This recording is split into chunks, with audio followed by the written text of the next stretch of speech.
If I could describe that game in one word, it is valiant.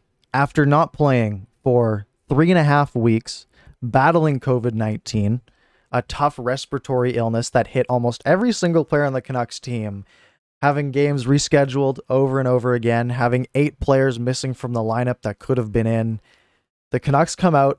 They get outplayed by the Toronto Maple Leafs for most of this game. The Toronto Maple Leafs show why they're a really good team, but the Canucks battled. Braden Holtby battled. Bo Horvat battled. The entire Canucks team just battled. Down 2-1 going into the third period, they battle and they tie it. Let's do a quick recap of this game, but we're going to talk a little bit more about my thoughts on the game and a little bit less of what actually happened. So, quick gist of this game. Campbell and Holtby, the starters. Holtby has not been great this year, but I think he had his best game in a Canucks uniform tonight. Canucks came out slow early, and this was what we expected. We expected them to be slow all game. They came out slow early. Nylander capitalizes, comes down the rush. Holtby's slightly out of position, beats Braden Holtby to make it 1-0 Toronto, just about 4 minutes in. But after that, I think the Canucks looked pretty good for the rest of the first period. Again, being outshot pretty bad, but they still battled. And Braden Holtby was just outstanding for the rest of the first period and really for the rest of this game. In the second period, we did have the Alex Edler incident. End of a penalty kill where Alex Edler and Tyler Myers were stuck on the ice for over 3 minutes. As Zach Hyman's bringing the puck into the Canucks zone, we see Alex Edler step up, going to make a hit. And I think Edler's plan here is, I'm going to try to make a hit, and even if I miss the hit, I'm close enough to the bench where it makes more sense for me to get off than to back check. So I think his plan was lay a hit, get off the ice. Hyman makes a good cut to the inside, and Alex Edler, with the fatigue behind him, he makes a bad decision. And he makes the bad decision of letting that right leg trail, and he keeps it out in front of Zach Hyman. Knee-on-knee contact. Hyman goes down injured. Edler goes to the box. They end up reviewing it to see if it's an actual major penalty. They say, yes, it is. Alex Edler goes home. My thoughts on this, I think it's the right call. Kneeing is very dangerous. And Bieksa had a really good point in the intermission that no one knees someone on purpose. And it's true, because kneeing someone, you are just as likely to get hurt as they are. So no one does it on purpose. It was lazy by Edler. He was at the end of a 3-minute shift. He made a bad decision. And unfortunately, it hurt Hyman, and it took Edler out of the game. Again, I do think it was the right call by the book. It was kneeing. It's a major penalty. I have no qualms with the call on that. Just wish Edler didn't do it. Anyways, Leafs get a 5-minute power play. And the Leafs have struggled on the power play against the Canucks this year.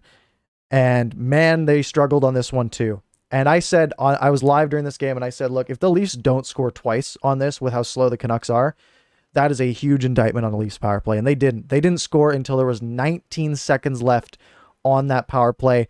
Beautiful goal, by the way. Austin Matthews sort of just comes in and shovels it up high over Holtby. Just a perfectly placed shot. It's like his 33rd of the year or some absurd number. Just absolutely gorgeous goal.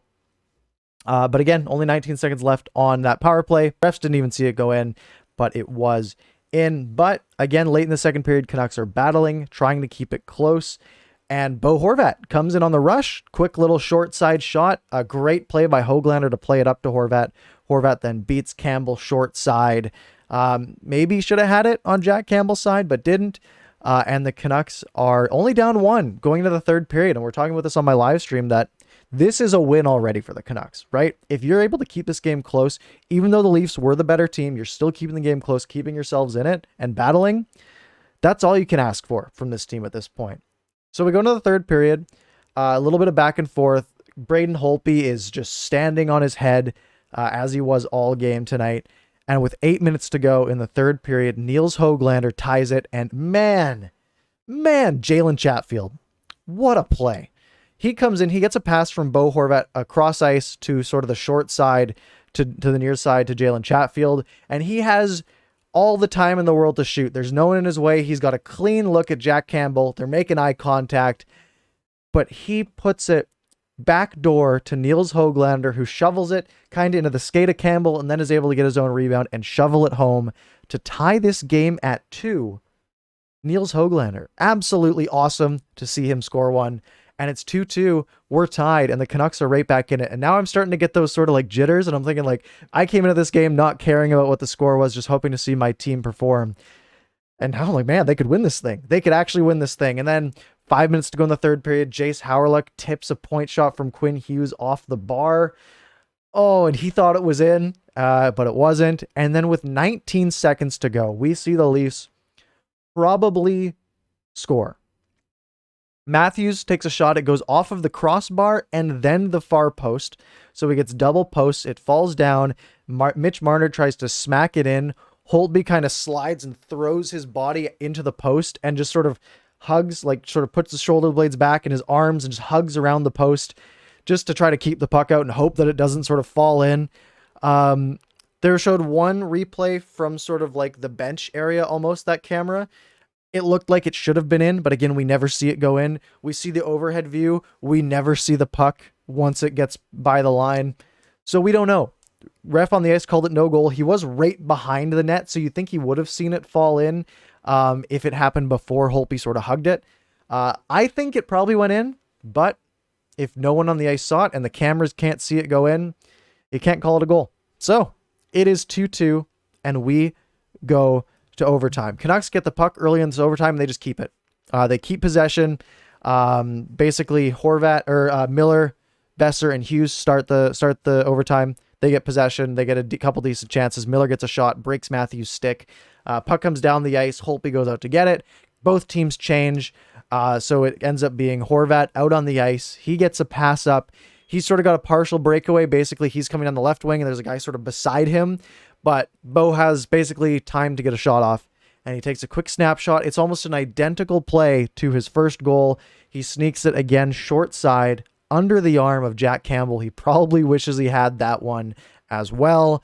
But just like that, the Canucks win 3-2 in their return to play. Man, crazy result.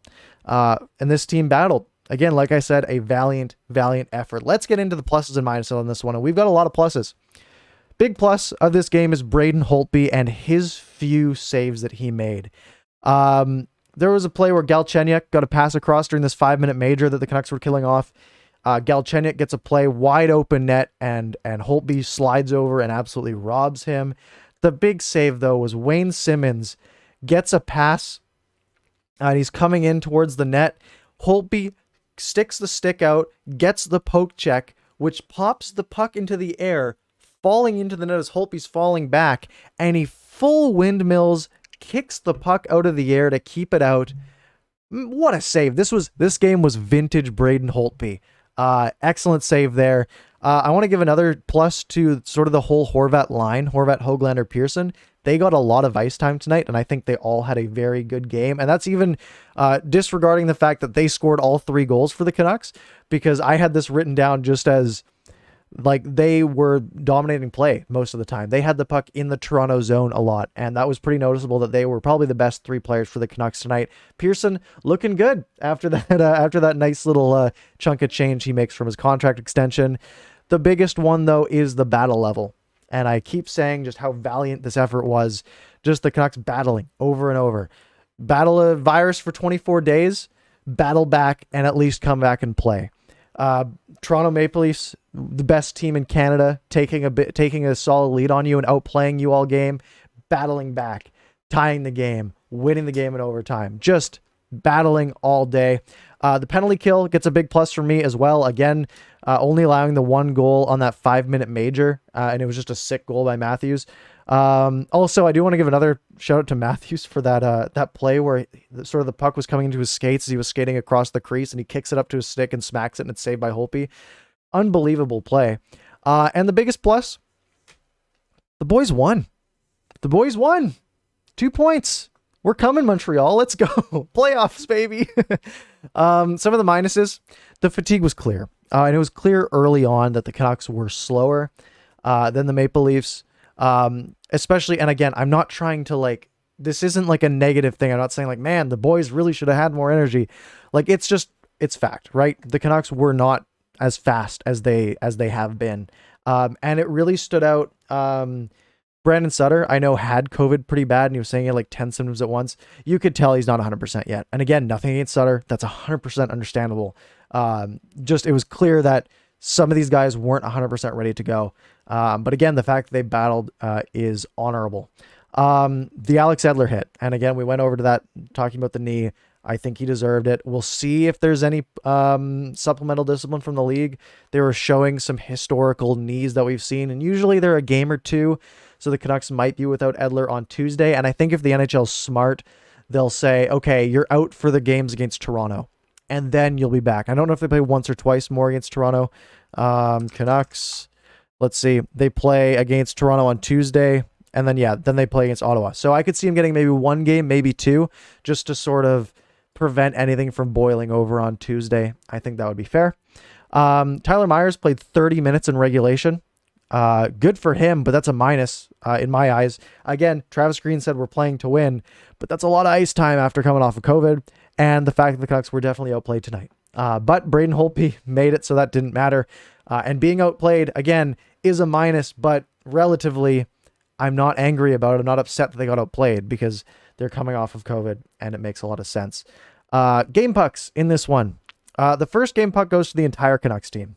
The fact that they came back, battled back, and won this game, and the fact they even played, I think is a big game puck to the team. I've got two individuals to give game pucks to on the Canucks, though. Braden Holtby for just absolutely putting the team on his back tonight, playing the best game he's ever played in a Canucks uniform.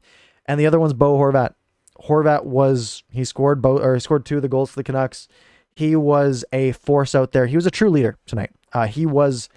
He showed why he had the C tonight. He was excellent. And for Toronto, it's Austin Matthews. Man, that guy's such a good player. His mustache is terrible, but he is such a good player.